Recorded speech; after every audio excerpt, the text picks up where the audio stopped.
Di tengah hiruk-pikuk pergantian pejabat dan citra miring anggota parlemen kita, saya berharap kisah ini benar-benar terjadi. Kang Zul, seorang aktivis masjid, bertutur kepada saya tentang seorang anggota parlemen dari sebuah partai di sebuah kota di Jawa Tengah. Anggota parlemen yang sangat bersahaja itu tinggal di sebuah rumah kontrakan, di antara kontrakan tukang bakso, tukang jamu, abang beca, dan para pengusaha sangat kecil lainnya yang harus bertarung di tengah ganasnya persaingan ekonomi kapitalis yang hampir tak bermoral. Tidak seorang pun di antara tetangganya yang paham betul bahwa Tuan Fulan ini adalah seorang anggota parlemen. Maklum, dia masih tinggal di rumah kontrakan. Bila meninggalkan rumah, dia menggunakan angkutan umum. Pakaiannya tampak sangat bersahaja, jauh dari gaya serba branded seperti umumnya anggota parlemen atau orang-orang kaya di kelas menengah Indonesia. Karenanya, tetangganya pun memperlakukannya seperti orang biasa saja. Diam-diam, tokoh kita ini punya persoalan besar dengan bagian keuangan di DPRD kota itu. Bukan karena dia menerima uang dari mitra kerja untuk lolosnya sebuah aturan yang menguntungkan pihak mitra. Bukan pula karena dia tidak dapat mempertanggungjawabkan uang yang diterimanya untuk sebuah program. Dia justru bermasalah karena dia tidak pernah mau menerima honor untuk persidangan-persidangan yang diikutinya. Dia menolak uang sidang.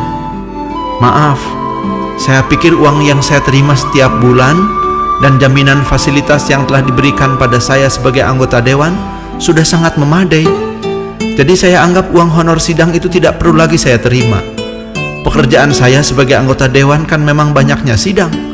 Jadi simpan sajalah uang itu atau kembalikan ke kas daerah, katanya ketika bagian keuangan meminta untuk segera menerima uang yang sudah terakumulasi cukup banyak.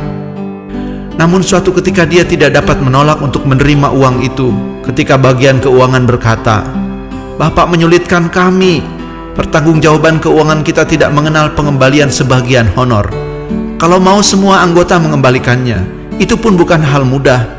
Tolonglah kami, Pak, terima uang ini. Dan pekerjaan kami yang tertunda hampir 1 tahun akan beres. Percayalah ini halal dan sesuai dengan undang-undang," kata bagian keuangan dengan setengah memelas, setengah memaksa. Ketika dia pulang, kali ini dia membawa sekantung uang. Diletakkannya uang itu di atas meja makan, satu-satunya meja yang dimilikinya, yang juga berfungsi untuk meja baca, meja kerja, dan meja makan. Lalu dia mandi.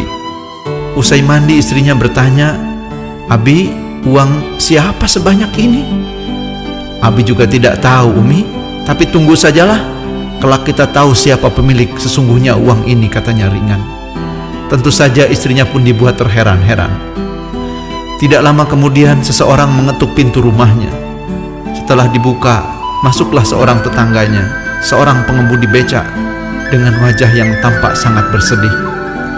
"Maafkan saya datang malam-malam begini, sekedar ingin berbagi, dan jika ada yang Bapak bisa lakukan, saya minta tolong," kata tukang becak itu, agak pesimis. Dia pun melihat tetangganya hidupnya sama susahnya dengan dia.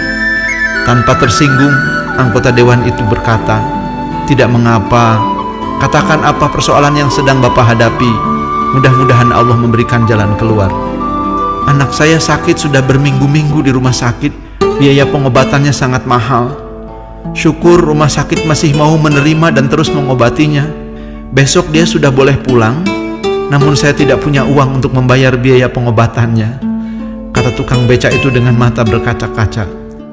Tokoh kita lalu beranjak mengambil amplop uang yang diberikan bagian keuangan dan menyerahkannya kepada tukang becak itu seraya berkata, "Pak, ini ada uang. Gunakan untuk membayar biaya pengobatan anak Bapak. Semoga Allah memberikan ketabahan pada Bapak dan keluarga." Tukang becak itu pergi membawa uang setelah mengucapkan ribuan terima kasih. Anggota dewan itu kemudian berkata kepada istrinya, "Umi, itu tadi pemilik sesungguhnya uang yang Abi bawa."